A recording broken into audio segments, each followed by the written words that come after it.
ప్రియులారా, బాగున్నారా? దేవుని వాక్యాన్ని క్రమంగా చదువుచున్నారా? ప్రార్థించుచున్నారా? నేటి ధ్యాన వాక్యము నిర్గమాకాండము 33వ అధ్యాయము 17వ వచనములో ప్రభువు మోషేతో చెబుతున్నటువంటి మాట ఇది. నీ పేరును బట్టి నిన్ను ఎరుగుదనే నేను. ప్రభువు మన పేరును ఎరుగునంట.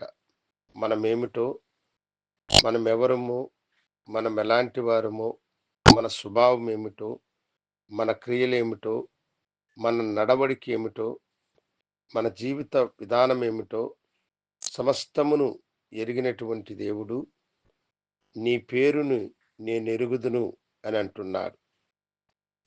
మోషే, నీ పేరును నేనెరుగుదును అని అంటున్నాడు. మోషే అన్న పేరును దేవుడు పెట్టినది కాదు. ఐగుప్తు దేశములో ఫరో యొక్క కుమార్తె అయిన ఆ అన్యురాలే ఆయనకు మోషే అని పేరు పెట్టింది.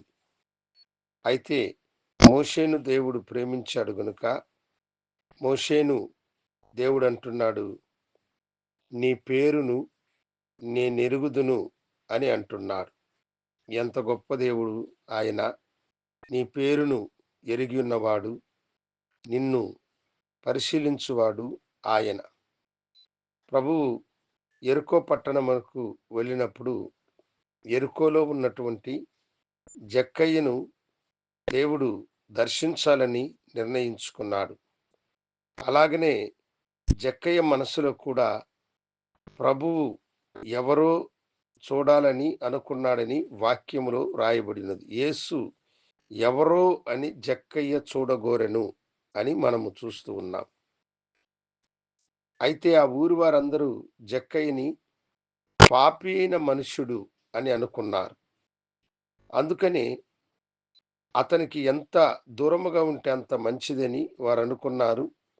అతని మీద ద్వేషము, పగ వారికి అతిగా ఉండేటువంటిది. అందుకనే జక్కయ్య యేసుని ఎలాగైనా చూడాలని అతడు మేడి చెట్టెక్కి ఆ చెట్ల గుబురులో దాక్కుని ఆ వైపు యేసు వస్తే చూడాలని అనుకున్నాడు. యేసు ఆ చోటుకు వచ్చి నిలబడి తన కనులను పైకెత్తి చూసి, జక్కయ్య, త్వరగా దిగుము, నేడు నేను నీ ఇంట ఉండవలసి ఉన్నది అని అన్నాడు. జక్కయ్యకి చాలా ఆశ్చర్యం. ఇప్పుడే నేను యేసును చూస్తున్నాను. ఆయన కూడా ఈ పట్టణానికి ఇప్పుడే వస్తున్నాడు. ఈ పట్టణంలో ఎందరో ఉన్నారు. నేను ఈ చెట్టు ఎక్కడము ఎవరు చూడలేదు. ఈ చెట్ల గుబురులో దాక్కుని ఉండడము ఎవరు చూడలేదు. అయితే ఈయన ఎలా నన్ను కనుగొన్నాడు, నన్ను పేరు పెట్టి పిలిచినాడే అని ఆశ్చర్యపడి తన ఇంటికి తీసుకుని వెళ్ళాడు. ప్రభువు వెళ్ళిన వెంటనే అతని జీవితమే మారింది. ప్రభువు నేడు ఈ ఇంటికి రక్షణ వచ్చినది, ఇతడు అబ్రహాము కుమారుడే అని అతన్ని అభినందించాడు.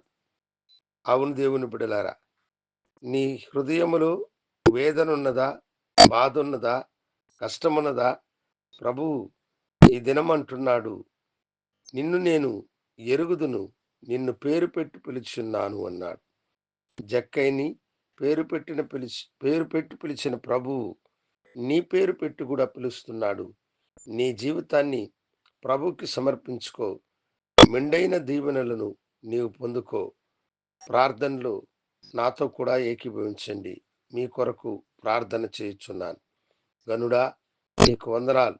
నీ బిడలను దీవించి ఆశీర్వదించి వారికున్న లేమిని, కష్టమును తొలగించి పేరు పెట్టి పిలిచేవాడు గనుక నిన్ను గణపరిచే భాగ్యం వారికి అనుగ్రహించమని యేసు నామమున అడిగి వేడుకొంచున్నాము తండ్రి. ఆమేన్. శుభోదయం. ప్రభు మిమ్మలను దీవించును గాక. ఆమేన్.